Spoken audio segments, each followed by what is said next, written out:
Hi, I'm Joshua. Right next to me is Emma. Say hi, Emma. Hi! She will be narrating this episode. This is a story about Daddy learning about Emma. Well, not just yet. It all started one day with Emma finishing up her class at American Swim Academy. Yeah. Isn't it so cool, huh? That your sister Megan's growing up fast. Yeah. I like it too. I first tried swimming here, and then for some reason they kicked me out of this place for no reason.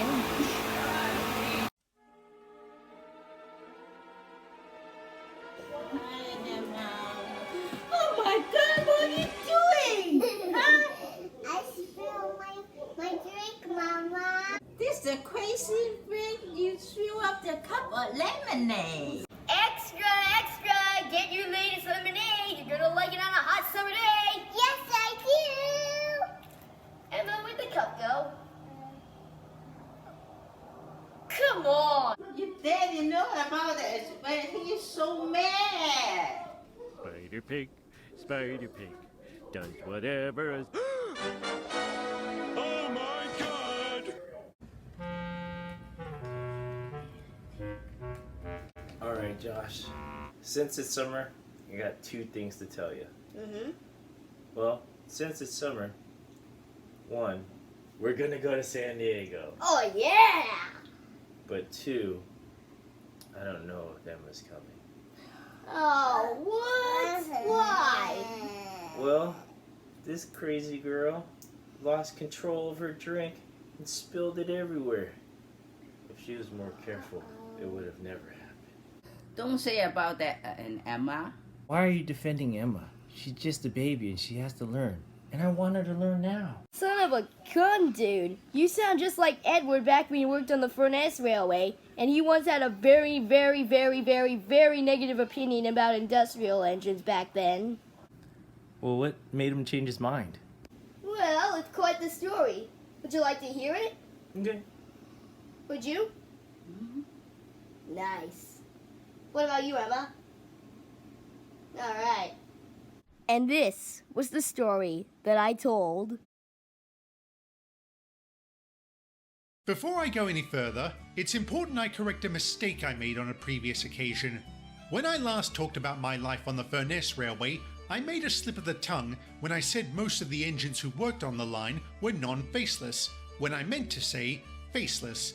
To clarify, Albert, Winston and I were the only such engines. There was technically a fourth, but the reason I didn't mention him was because he was a privately owned industrial engine. His name was Samson, and he worked for the High Harrington Steelworks, located on the western side of the line. I had never been out that way prior to 1896, as it was not part of my designated route.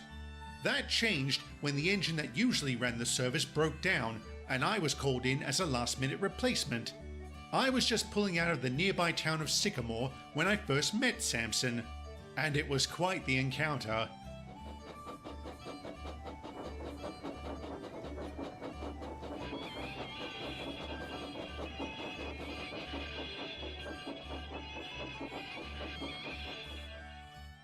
I say, old chap, watch what you're doing! Sorry about that. The engine that usually works here is always gone by now. Running a bit late, are we? No, as a matter of fact, I am right on time. Then I wonder what's gone wrong here. No matter. Won't happen again. That's very good to know. Pardon me, I haven't introduced myself. You don't have to. I can read. Of course. Samson here, at your service. At my service, are you? Then would you kindly move aside? You're blocking the line. Certainly. Let me just back up. Can I know your name?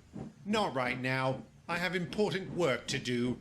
It's not exactly as if I'm taking these trucks out for a stroll. You seriously think trucks are as important as coaches? Don't make me laugh. You'd better not let them hear you say that. Too late. I don't have time to debate this. Just make sure you stay out of my way in future. Phew, what a prat. Too right.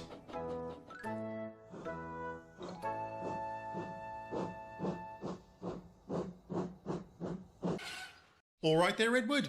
No, Albert, I am in a very bad mood. Problems with your new run? Just one. As I was leaving Sycamore, I almost crashed into this very incompetent engine. What engine? The only other one I know out that way is Samson. That's him.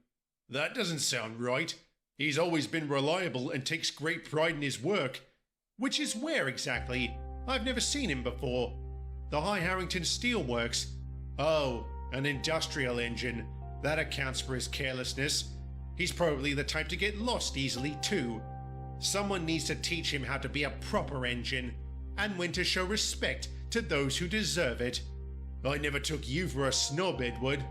Is it snobbish being the right sort of engine to pull the right sort of train? No, Edward, it is not.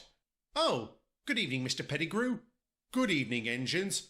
I wanted to come by and say well done to you, Edward, on a fine performance today. Thank you, sir. Glad to be of service. Good, because you'll be continuing to run that service until number 19 has been repaired. Albert and Winston, you'll be joining him. Doing what, sir? The steelworks has been contracted by the Sodor and Mainland Railway to produce rails for a new phase in their expansion, and we have been contracted to deliver the material. Albert, you will organize the trains as they are marshalled in Sycamore Yard, and Winston, you will take them on to Barrow. Yes, sir. Sir, will that Samson chap be involved at all? Of course. I heard about your run-in today. I've informed the steelworks and they are going to speak to him. But that doesn't mean you have the right to torment him. Do I make myself clear? Yes, sir. As instructed, I kept my mouth shut around Samson. Indeed, over the next several weeks, he and I only spoke through glaring eyes. In that time, I will admit I was impressed by his work ethic. Without complaint or delay, he brought trucks down from the steelworks to the yard, where Albert assembled them and Winston took them off. Sometimes he too assisted in marshalling trains. I was baffled by how strong he was considering his size, though of course I never told him that. During those same weeks, as the shipments were delivered to Sodor, the expansion of its railway stayed on schedule. However, because they only had a handful of engines, they struggled to balance the expansion and maintaining services. The S&M thus approached Mr. Pettigrew to discuss a rental arrangement. Both myself and another engine were subsequently leased to the Sodor and Mainland Railway. Our jobs were to handle the trains rather than assist with the construction. I truly enjoyed my time on Sodor, where I got to see a narrow gauge railway for the first time. So you're the famous Skarloey. It's such a pleasure to meet you. You've heard about me? Of course. Braving floodwaters to save stranded workmen is not the sort of thing one can keep quiet. Well done, old chap. Thank you very much. There was nothing special about it.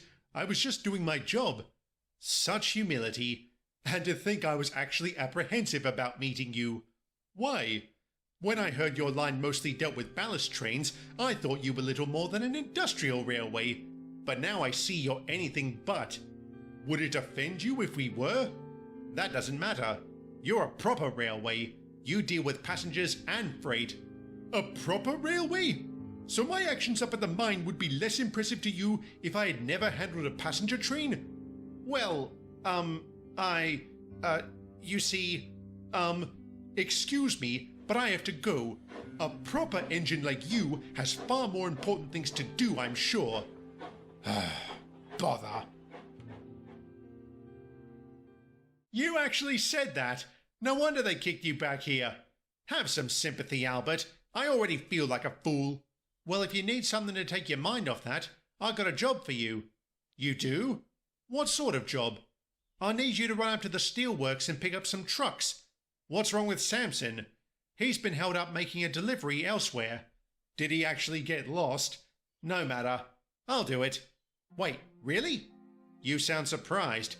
I didn't expect you to agree so easily. I mean, you've never handled a goods train before. A train is a train, Albert. There's no difference between them. There's a world of difference between them, Edward. You don't handle a goods train properly, they'll handle you. Very droll, old boy. Watch me handle this one, and you'll see how easy it is.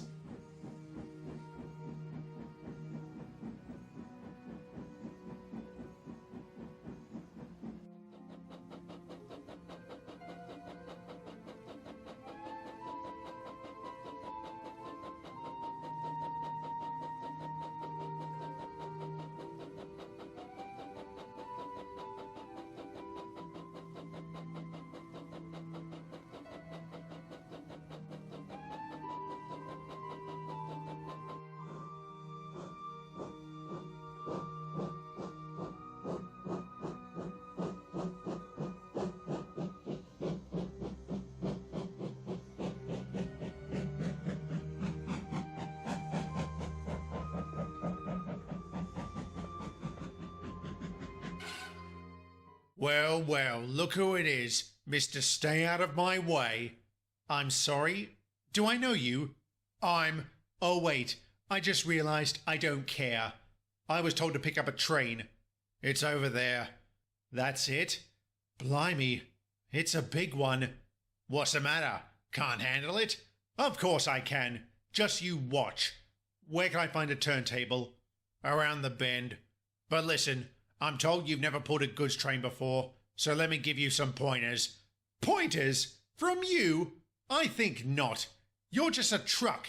You're the ones who get pulled by engines, not the other way around. All right, fine. But if something happens, don't come crying to me. Nothing is going to happen. It should go without saying something would happen. As indicated, I had never pulled a goods train prior to this occasion. It was very heavy and I struggled to make a start. But soon, I was rolling along and approaching High Harrington Station. Unfortunately, my ignorance regarding proper goods train safety meant I was unaware of the requirement to stop at the top of the hill to give the guard time to pin down the brakes. I just kept going, and sure enough, the weight of the train began to press against me, and I was powerless to stop it.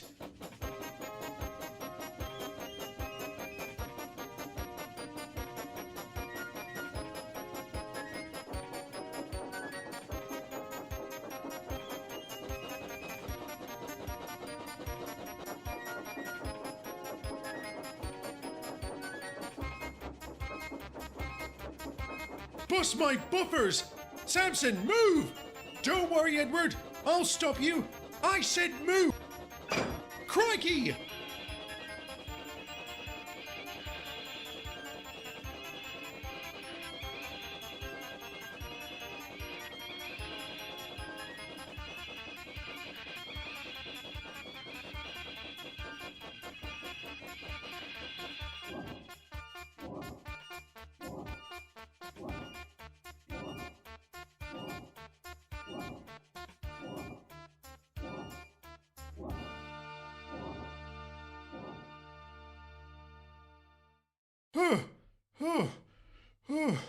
Fizzling fireboxes.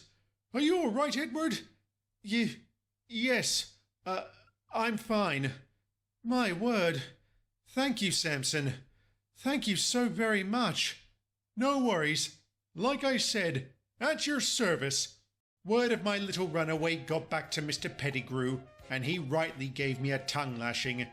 Even though I only handled a small number of goods trains after that, I made sure to be extra careful.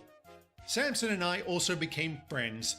Over time, this friendship eroded my preconceptions on industrial engines, and when I next returned to Sodor, I made sure to apologize to Skarloey. And he thankfully forgave him.